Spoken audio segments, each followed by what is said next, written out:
The Prime Minister. Mr Speaker, I ask leave of the House to make a statement relating to closing the gap. Is there any objection to leave being granted? There being no objection, leave is granted. Prime Minister. Thank you very much, Mr Speaker. I acknowledge the first Australians on whose lands we meet and whose cultures we celebrate as the oldest continuing cultures in human history. And I believe that our debates are the stronger for our acknowledgement of country, for this emerging Australian tradition of respect. I remember so vividly Matilda House's words speaking to all of us when this 43rd Parliament began.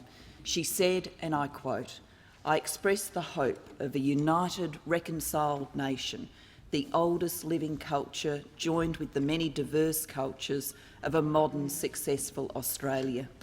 I believe that, for all the democratic differences between us in this place, this is a hope that we all genuinely share.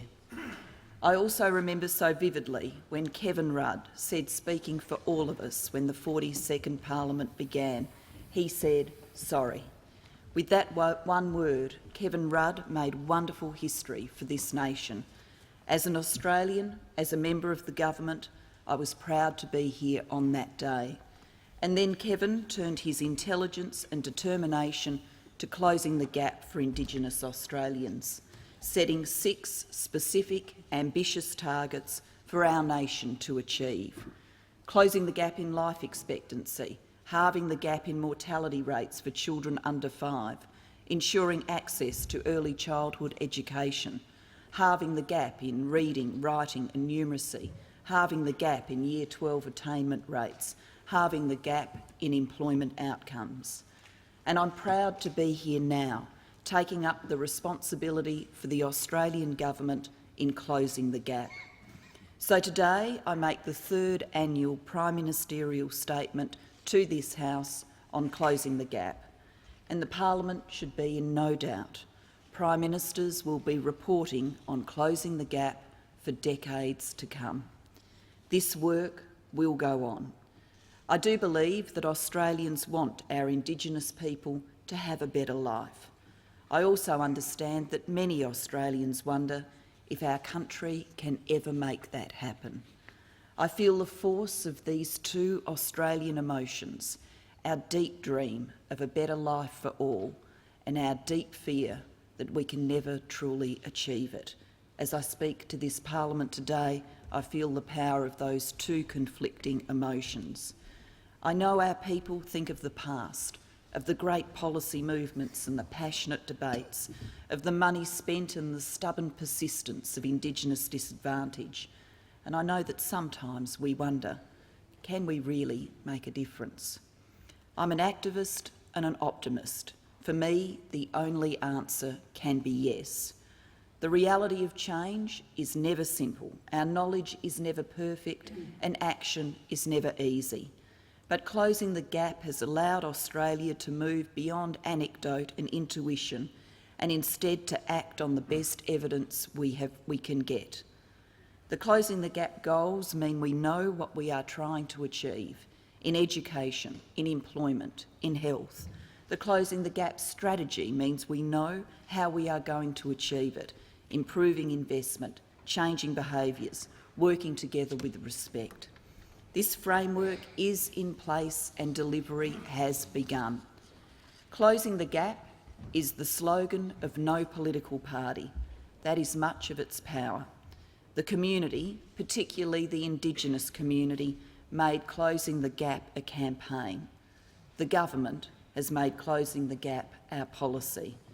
And in my own work, first as Education Minister and now as Prime Minister, I've come to see ever more power in closing the gap as a way of defining, driving and measuring improvements in the lives of Indigenous Australians, as a way of describing and understanding the government's plans for the enormously difficult and complex social problems of Indigenous disadvantage.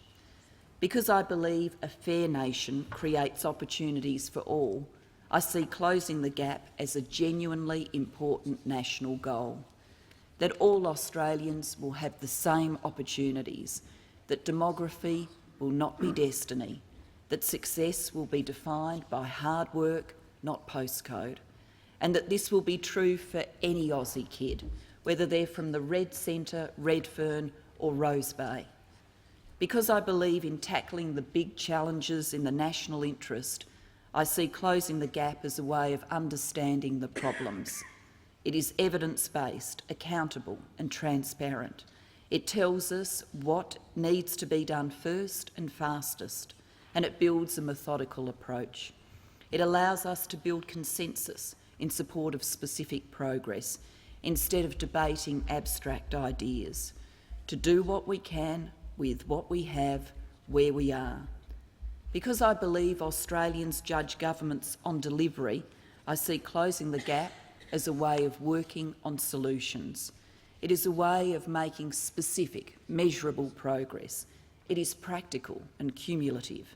It gives us new information, which means we can invest where it will make the biggest difference. Information which means we can be sure that government is meeting its responsibilities.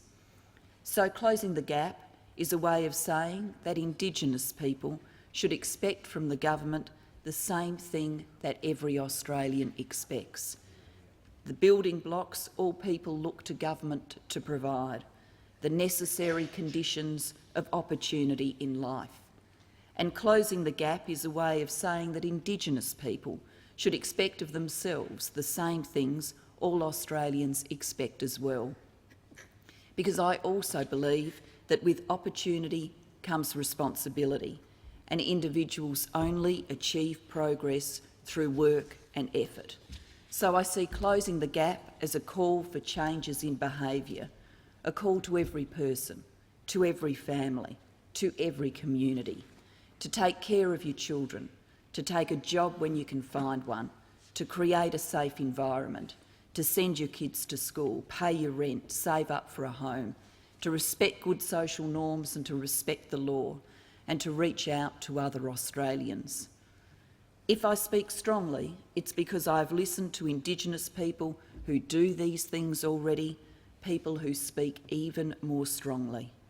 People like Chris Zara, the inspiring Indigenous educator, whose creed of high expectations and words stronger, smarter, stay with me. People like Noel Pearson, who pioneered the arguments for social and personal responsibility as a driver of Indigenous opportunity. To borrow a phrase from President George Bush, we should not give in to the soft bigotry of low expectations. It is not only the well-known Indigenous Australians, the people we read about in our newspapers and see on our television screens, who are driving behavioural change. It is the mother in the city who feeds her children and gets them ready for school. It's the auntie in the country town who tells the stories to the young. It's the father in a remote community who sets an example of strength and gentleness to his sons. These are the hidden stories and hidden heroes of Indigenous Australia, the people who are leading the change more than anyone else. I'm certain that Australia will never close the gap without all of us committing to change. When this campaign began, the truth is, the most remote community and the most respected leader, the smallest shop and the biggest corporation, and the Australian government itself, we all needed to change. And we needed not to change alone, but to change together. Saying sorry was vital for so many reasons. One that I want to reflect on today is the chance it gave us to break the cycle of blame between Australian governments and Indigenous Australia. In the worst moments of this cycle, Australian governments have sometimes seemed to say to Indigenous Australia, let us know when you've got your act together. And in the worst moments of this cycle, Indigenous Australia has sometimes seemed to feel the Australian government has to invest before our behaviour can begin to change. Both attitudes are destructive and wrong.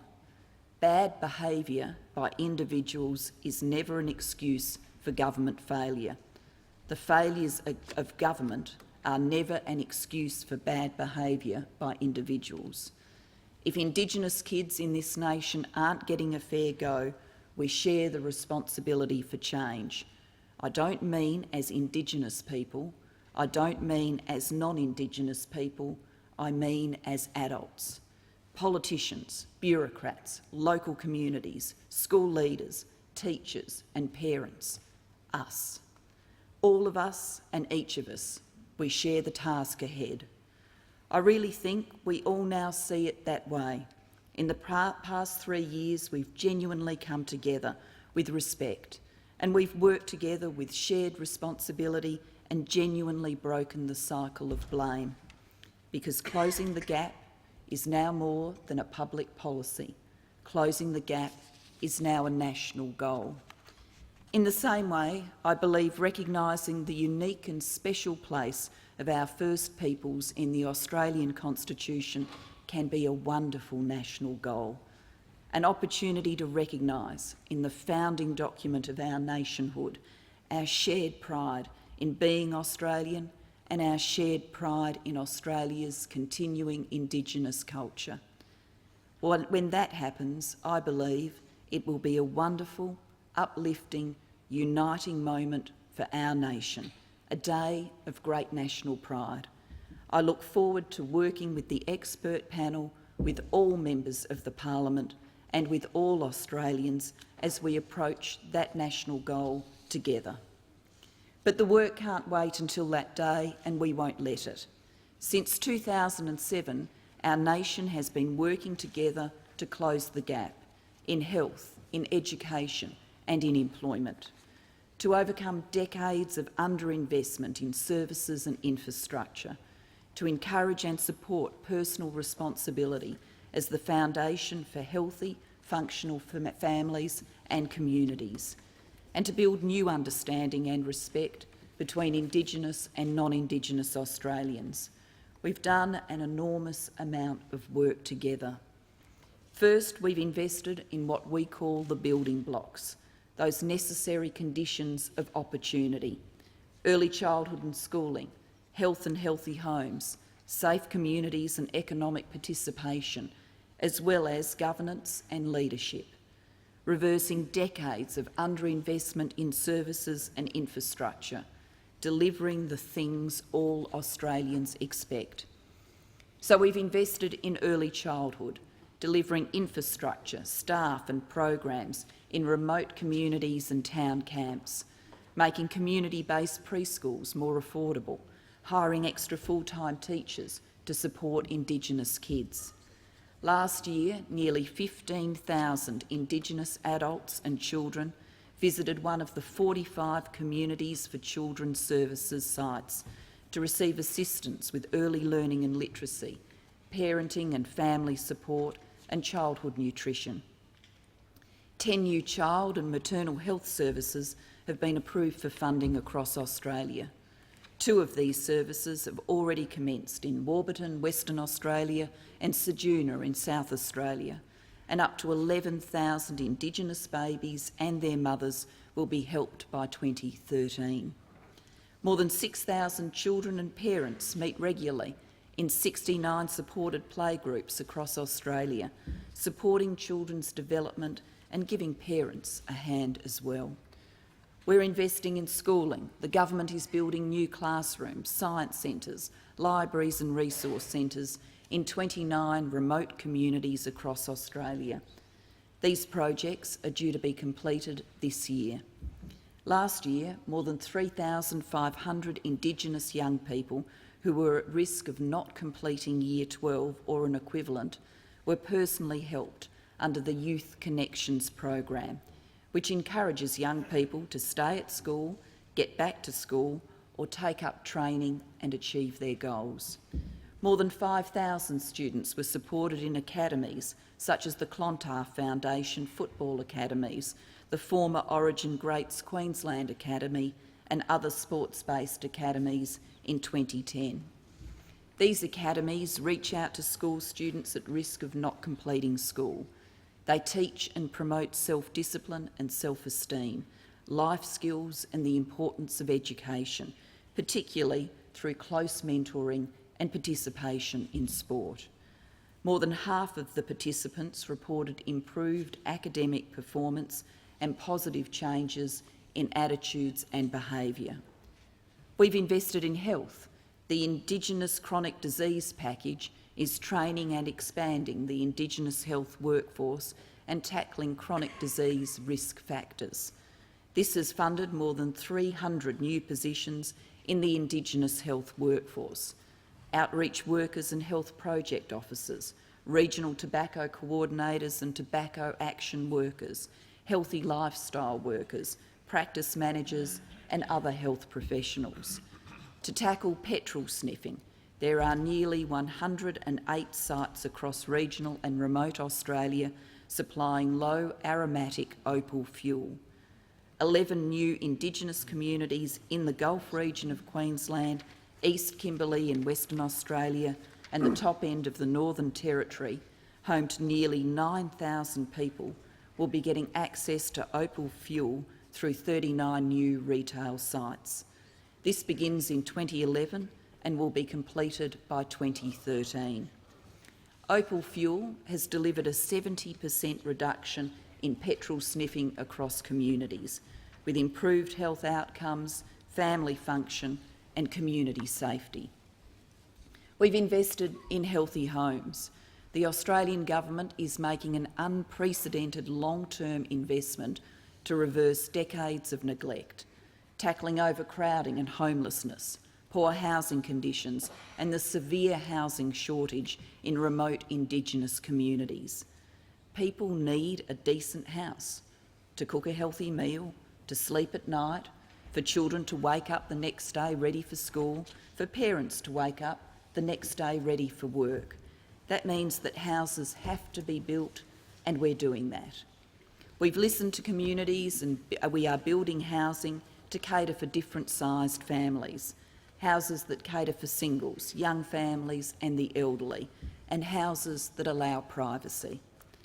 Last year, 316 new houses and 828 refurbishments were completed. New and refurbished dwellings are subject to new tenancy agreements, which help tenants transition to rental arrangements in line with other public housing and to ensure regular repairs and maintenance. We've invested in safe communities. The Australian Government is helping protect Indigenous children from neglect and abuse.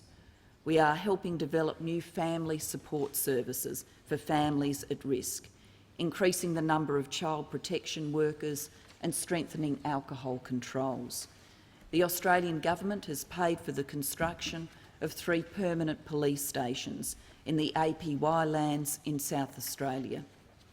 These began operations late in 2009 and early last year, bringing a permanent police presence to those communities for the first time.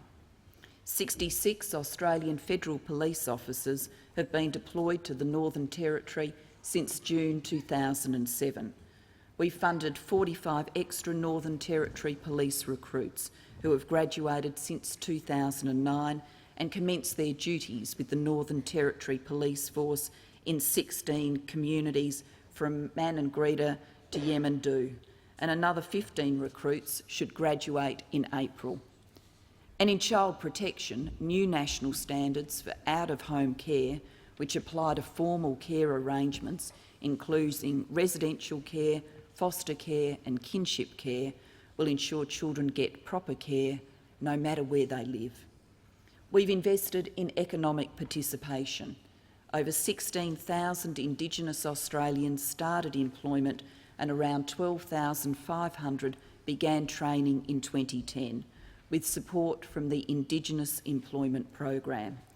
As part of the tailored assistance element of the program, work began on construction, retail, hospitality and mining projects valued at over $180 million. Nearly 2,000 Indigenous Australians were supported into employment over the last 12 months through the Community Development Employment Projects program. Since starting in September 2009, the Australian Indigenous Minority Supplier Council has generated over $4 million in contracts and nearly $3 million in transactions between its members and certified suppliers. The Council links corporate and government purchases with certified Indigenous suppliers of goods and services. Demand is growing, and not only for Indigenous workers, but for Indigenous business as well. And we've invested in governance and leadership. The National Congress of Australia's First Peoples provides a central mechanism with which government, the corporate and community sector can engage and partner on policy design and implementation. In remote communities, we are supporting community capacity building and leadership initiatives such as engagement workshops, leadership development workshops and community development training. Closing the gap demands that the Australian Government meets our responsibility to overcome decades of underinvestment in services and infrastructure. We are doing this. Closing the gap also demands personal responsibility, the foundation for the life of every family and community. Indigenous people are doing this too. Closing the gap means change in people's lives, and Indigenous people know that when a child starts attending school, when the drinker stops abusing alcohol, when the adult takes the job that is there, then change begins. And Indigenous people know these decisions are not made by governments, they are made by people. The job of government, of communities, is to support good decisions. So when the child goes to school, there is a great teacher. When the drinker stops, they find a great counsellor. When the adult takes the job, they have great skills. That is what we are doing across Australia. In Fitzroy Crossing, the leaders there and the surrounding communities of the Fitzroy Valley in Western Australia requested alcohol restrictions, and they were first imposed in 2007. Since 2008, the alcohol restrictions have been evaluated and reviewed annually. The reviews are good news. There is less tolerance for domestic violence and more willingness to report it. Families are purchasing more food and clothing, and parents are taking more care of their own health and well-being and that of their children. Fitzroy Crossing is a quieter and more peaceful town for families to live in and a better place for kids to grow up in. In Alice Springs, the Australian and Territory Government Alice Springs Transformation Plan is designed to meet very specific local needs. It is funding work on new roads, curbs and gutters, new power and water infrastructure and street lights. 85 new houses are being built, with 18 new houses already completed and remaining work to be completed this year. This goes with normal tenancy management arrangements, where residents are expected to pay their rent and maintain their homes. In Alice Springs itself, there is now more accommodation for renal patients and people receiving other medical treatment, and extra managed accommodation beds for homeless men. Health checks and family assessments are being provided to make sure 300 Indigenous children are ready and able to attend school. And the successful dog control program has been extended for a further 2 years. On Cape York in Queensland, the Cape York Welfare Reform Trial is a partnership between the Queensland and Australian governments, Cape York regional organisations and the 4 communities of Arakoon, Cowan, Hopevale and Mossman Gorge. The trial encourages people to take responsibility for community wellbeing by improving school attendance and child safety, tackling alcohol and drug abuse, gambling addiction and family violence, and improving tenancy management. Noel Pearson has driven these reforms on the Cape over many years, but Cape York is a strong example of the way government is working with communities across the country and supporting local design and control. In Brisbane, Chris Zara's Stronger Smarter Institute at the Queensland University of Technology has delivered transformational change in Indigenous education. Chris has also led the Stronger Smarter Learning Communities project, supported by the Australian Government. This has brought new resources to drive improvements in schools, which our transparency measures show need help. This is giving principals and teachers across Australia the tools to improve performance in their schools. Not just the support, but the challenge to set the highest expectations and for Indigenous kids to deliver the best results. I said earlier, Chris's creed of high expectations and his words, stronger, smarter, stay with me. By their very definition, government must be working to achieve stronger and smarter. Government cannot deliver personal responsibility, but modern government can create many incentives for personal behaviour, and we can ensure that there are many opportunities to support good decisions. That is what we are doing now. It is helping to close the gap. So today, the government releases the third annual report on progress towards our Closing the Gap targets. At their launch, we knew these targets were specific and ambitious. Ambitious because we chose targets that would be difficult to achieve. Specific because we chose targets where we'd know if we didn't get there. The report tells us that we must keep improving investment, keep changing behaviours, keep working together with respect if we are to meet the targets to close the gap. Here is what we know. We can be confident of meeting 2 of the 6 targets: to halve the gap in infant mortality rates for Indigenous children under 5 by 2018, to ensure access to early childhood education for all Indigenous 4-year-olds in remote communities by 2013. We should be confident these 2 targets are on track. We see improvement in 3 of the 6 targets, and with faster improvement over time, we believe these can be reached. To halve the gap in reading, writing and numeracy achievements for children by 2018. To halve the gap for Indigenous students in Year 12 or equivalent attainment rates by 2020. To halve the gap in employment outcomes between Indigenous and non-Indigenous Australians by 2018. The final target is the most challenging of all: closing the life expectancy gap within a generation, that is, by 2031. This means the life expectancy of Indigenous men will need to increase by over 20 years, and the life expectancy of Indigenous women will need to increase by over 16 years by 2031.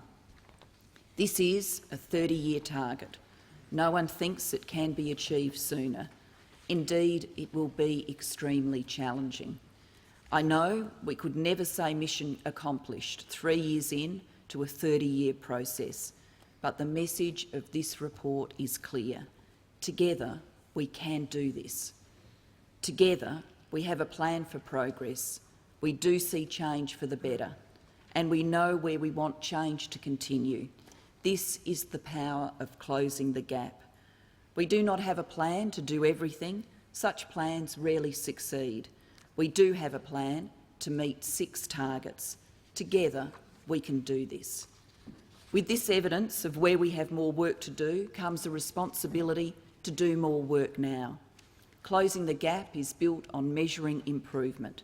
Measurement needs to improve as well, so we will always know what works.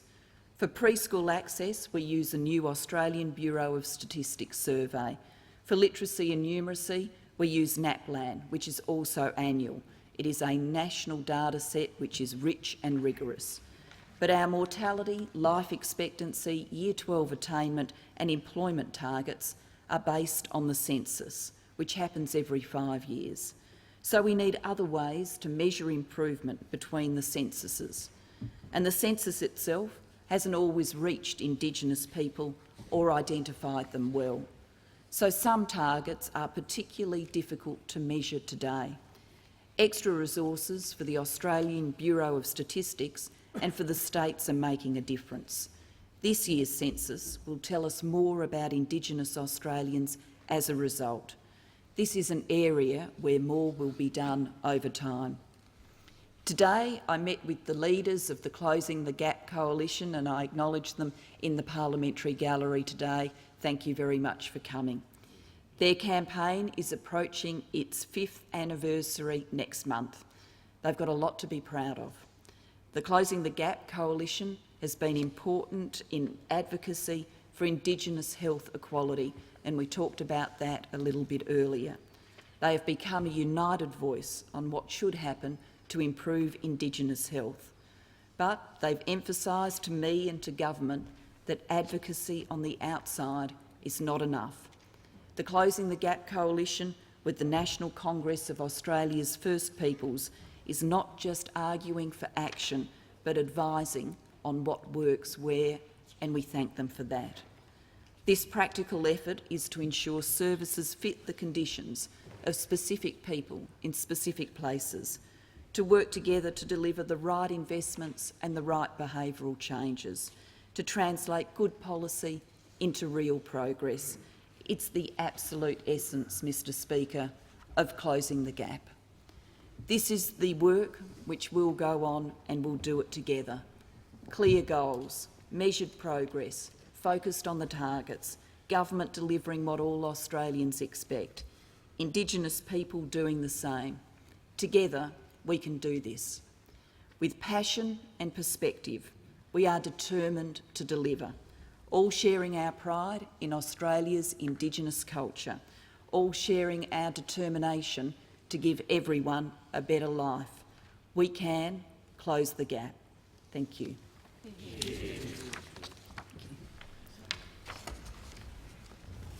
Mr Speaker, I present a copy of Closing the Gap, Prime Minister's Report 2011.